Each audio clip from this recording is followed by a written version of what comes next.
on TRE in the afternoon. Good afternoon. With us in the studio now is Alan and Jenny Boardman to talk about their recent Eyedrop campaign and subsequent trip to Uganda. During October and November, with the help of at least 20 Costa del Sol establishments, they collected 5,000 pairs of spectacles, pens, pencils and children's toothbrushes and took them out to Uganda. We're also going to hear about their latest project, the Waterdrop campaign, and the plan is to buy and install a rainwater collection tank. Wow. Welcome to the show, you two. Thanks, Hannah. Good afternoon. Hi, Hannah. How are you? Oh, thank you both for coming in. It's great to see you. And it's been wonderful following your trip on social media, all these photos and videos that you've been putting out of these children's faces just so unbelievably happy to see you. It must have been wonderful. It was, and Alan was very good. He's very diligent at putting videos and pictures out every day. So thank you, Alan, for on the doing Facebook that for page. us. Yeah, it's great to see. So how did this all come about? I mean, I know, Alan, you do an awful lot in the community for raising money for different charities, which is great. But how did this Uganda connection come about? Well, it actually started in thousands of miles away from Uganda in the Dominican Republic. And we were going on holiday there in a luxury hotel. And the hotel had a campaign to give disadvantaged children gifts or whatever, dolls or toys or whatever. So we took a suitcase full of stuff that we'd bought. We didn't do a campaign or anything. Yeah. And I mean, it was so well received, and we got such a kick out of doing the whole thing that the year after we were going to the Gambia, and then we really researched what kind of things they would need out there. Yeah. And spectacles was the big thing. So we put a kind of a small campaign together and took out, I can't remember how many now, spectacles. But then the whole thing gathered, momentum. So, as you say, in October last year, we got hold of 20 bars, restaurants, cafes all on the coast, and we ended up with an incredible number of spectacles, and people were actually buying them. They weren't just giving their old spectacles out of the bedside drawer. They were going out and buying new stuff, which is just incredible. Yeah, amazing. So presumably you'd already made the connections out there before you went out. Did you know where you were going, who you were going to meet, all that sort of thing? Well, it's interesting how that came about because less than 2 years ago, we joined something called the Andalusia Bird Society. We're complete newbies as bird watchers. And we were going to the Gambia. We knew it was safe. We'd researched it. And we got talking to the president, and he said, well, it's a fantastic country for birds. I've got a professional guide out there. Can I introduce you? And so it was amazing because not only could he show us birds, but he knew all the local places to take us, in fact, all over the Gambia, health centres and schools, so that we could take these things. So he took us everywhere we needed to go. Oh, fantastic. Amazing. And then the same thing happened for Uganda. We went back to the president, Peter Jones, and said, right, what can you recommend next? And Uganda was suggested. It's safe. And again, we had a recommended professional guide who, as it happens, was involved with this orphanage school that we spent time at, amongst other places. Gosh. And when you were there, you ended up doing other things. You found out that visiting 240 children, many of them didn't have any shoes. So you went out and bought 93 pairs, as you do. Well, like a lot of people these days, we decided, especially living in Spain and a lot of people we know were in Britain, not to buy Christmas cards. And of course, the cost of sending them's gone up quite a lot as well. So we actually diligently worked out how much that would have cost us and said, right, well, we'll just wait for the right opportunity to give that to some form of charity. And then when we went to the orphan school in Uganda, we realised that maybe 1 in every 3 children didn't have anything on their feet. Gosh. So it was right. That's what we're going to spend the money on. So we went to a local market and got a good price. We didn't, screw them down to the ground, but got a good price and bought 30 pairs of shoes. And I put this on my Facebook page, and that resulted in 2 separate people who we know who they are, but they want to remain anonymous. They actually sent us €100 each. Oh, wow. Yeah. And so we went and spent that money and up to, like you said, the 93 pairs of shoes. And that was just about enough for all the children in the school that hadn't had them.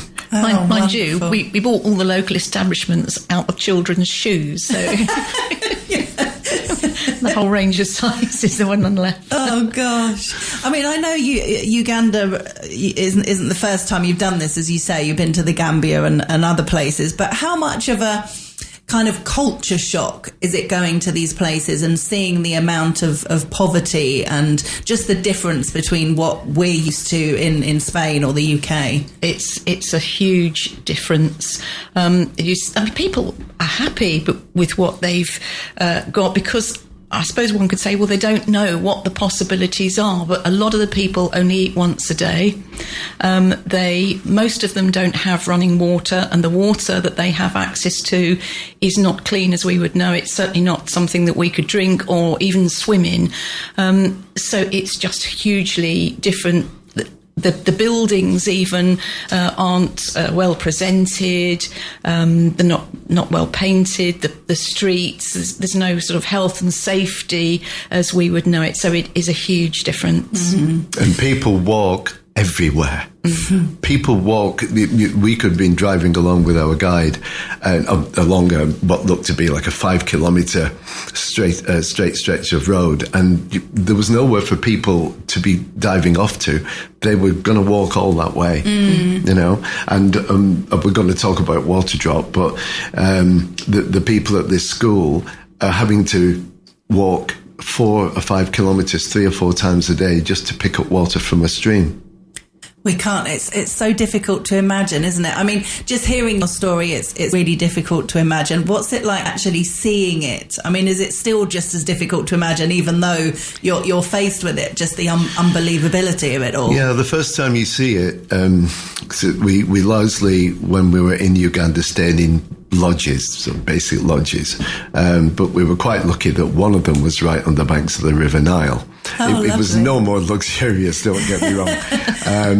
But they had like a basic bar right on the banks of the Nile. And every morning we saw a queue of women and children coming from goodness knows where in the distance down to the banks of the Nile, 50 metres away from we were, filling these like petrol containers, jerry cans with water from the lake. And that lake, by the way, and we saw them, had crocodiles in it.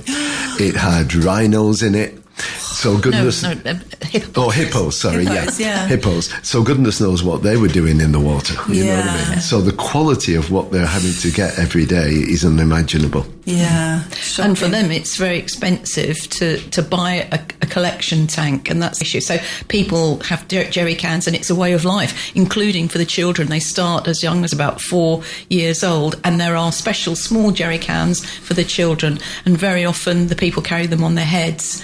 So there must be health implications doing that. They're very heavy. And what's unbelievable, as you say, and we see it in, TV shows and documentaries and whatever, is how so many of these people, particularly the children, are smiling. Yes. We think, gosh, if we had to live like that, we'd be crying all the time. But they're not. No. It's just incredible to see. They don't have all these amazing toys and all these gadgets that, Western kids have today. And they're playing outside in no shoes, kicking a tin can around, looking quite happy. It's unbelievable. One of the things we thought we would do when we get there, because it's not easy to take them, is buy some footballs for the children. Oh, great. However, out where we were visiting in the poorest areas, it's all hills.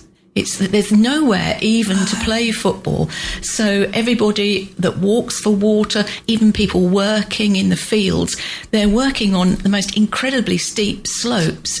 But as you say, they're smiling and they're happy, and they're making the best of what they have. And they try to clothe themselves as best they can. And it was very sweet because wherever we went visiting schools, quite often people were clearly putting on the best clothes that they had. And wherever we visited, they offered us the best food that they could, which included something called millet porridge. Which sounds lovely. It's a bit like mud, actually. Oh, gosh. But we ate it. I mean, these trips, have they really put things into perspective for you? I mean, have you changed how you are with people or with yourselves? You know, has it made you think we really can't complain about much? You know, when you've seen what other people don't have, it must make you think, you know, to complain about a bit of rain or the TV not working or the internet going down, we should be so lucky type thing. Yeah, it certainly makes you more humble. There's no doubt about that. And there was one moment which made the whole trip for us, which is when we went to this particular health centre, and there was a guy there, an oldish chap, and he hadn't read for years. Couldn't see enough to read.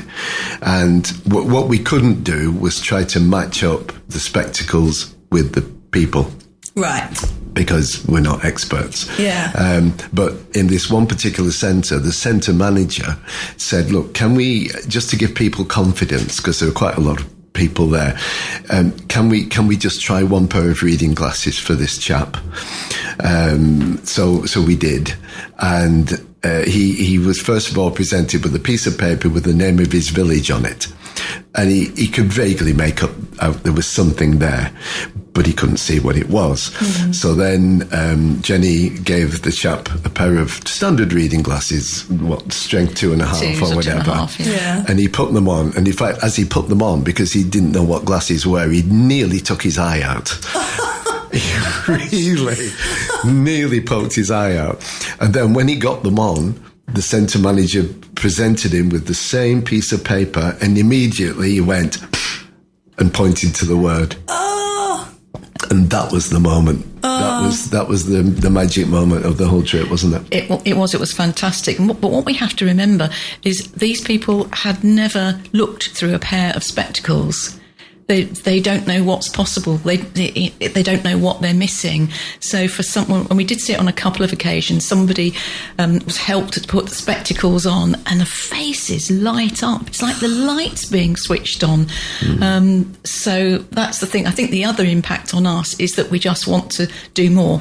Yeah. Really want to help as much as we can. We said before we went, if we can help even only one person, it's all worthwhile, and we want to help a lot more. Oh, I bet. It must be quite addictive, like such a wonderful feeling to be able to do it. It's amazing. And the most emotional, just to finish off on the story of that particular chap, the most emotional part was when he was leaving, he said, right, now I can go home and read my Bible. Oh, wonderful. So lovely. So tell us about this Waterdrop campaign. What is next for you? The restaurants and bars were kind enough to collect all these spectacles, and we took them to various places, schools and hospitals, or medical centres. They're not hospitals, they haven't got that sort of equipment, but in the particular orphanage school that we went to, and they had no water. So we thought, well, what can we do to try to help them to get a tank, which means they haven't got to do all this walking and the water is a lot cleaner. And so we came up with the idea of sourcing in Uganda some magnets and some bracelets, and then bringing them back to Spain and selling them to raise money to buy the water tank. We don't like to just say to people, please give us money for something, but we said if we can actually take something back and say, please could you give us some money for a magnet or a bracelet, then we can raise enough to buy the tank and install it.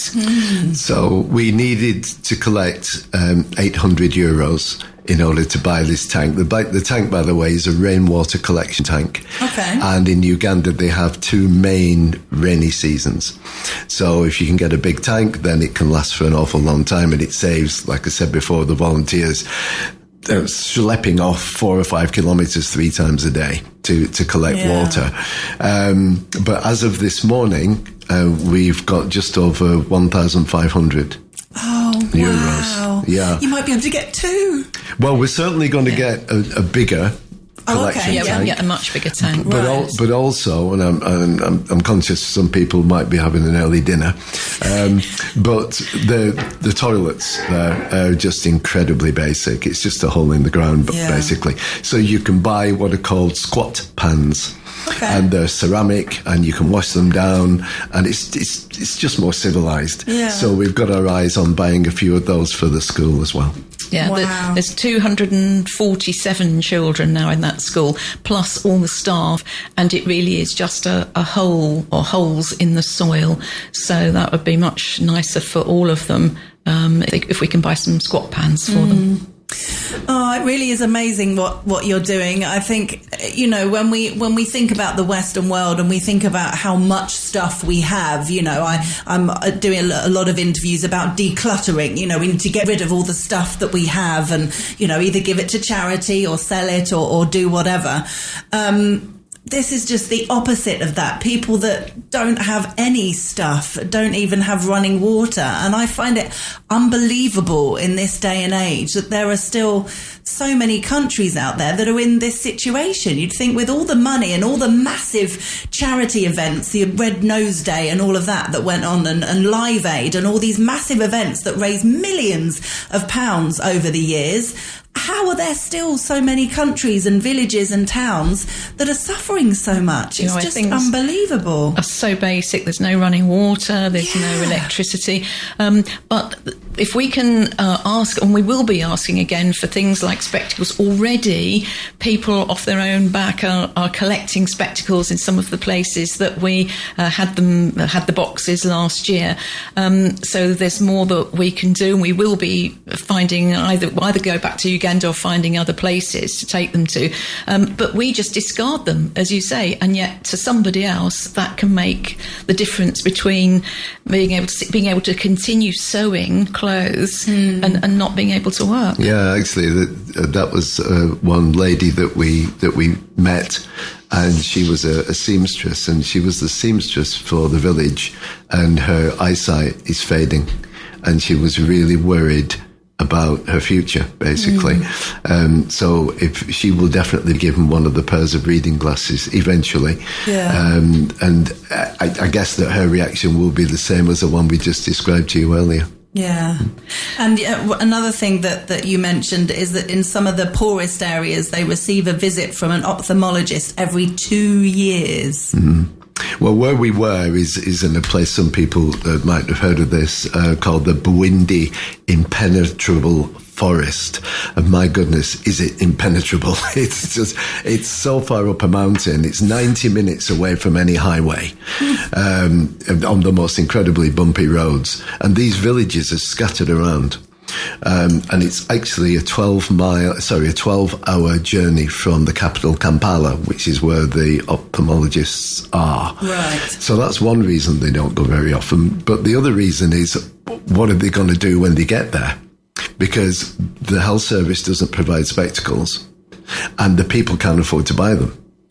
So that's the dilemma. Why would somebody go? Because there's nothing that they can do. Yeah. But now that the glasses, the spectacles are all there at these different health centres, obviously we're hopeful that will bring forward the next visit. And of course, everyone that's following this, we will keep everybody right up to date with that. Fantastic. And for people who want to follow your journeys, and also people who want to donate either money or glasses or anything, how do people do both of those things? Well, you can go to my personal Facebook page, Alan Boardman. And there, if you want to message me via Messenger, then we can give details of the dedicated bank account if that's what people want to do. Is it okay to give them a telephone number? Yes, please, absolutely. Yeah. You can also WhatsApp me on 0034 6105 22605. And again, if anyone wants details of the bank account, obviously we'd happily give that to them. And also on the Facebook page, we will be continually updating what we're planning to do from October, November this year, in readiness for the next trip in January. Amazing. Oh, well done, you two. Thank you so much for coming in and telling us about everything that you're doing. And keep it up. We need more people like you in the world. Thank you, Hannah. Yeah, Thank you, guys. Take care and good luck on the next venture. Cheers. Thank you, Hannah.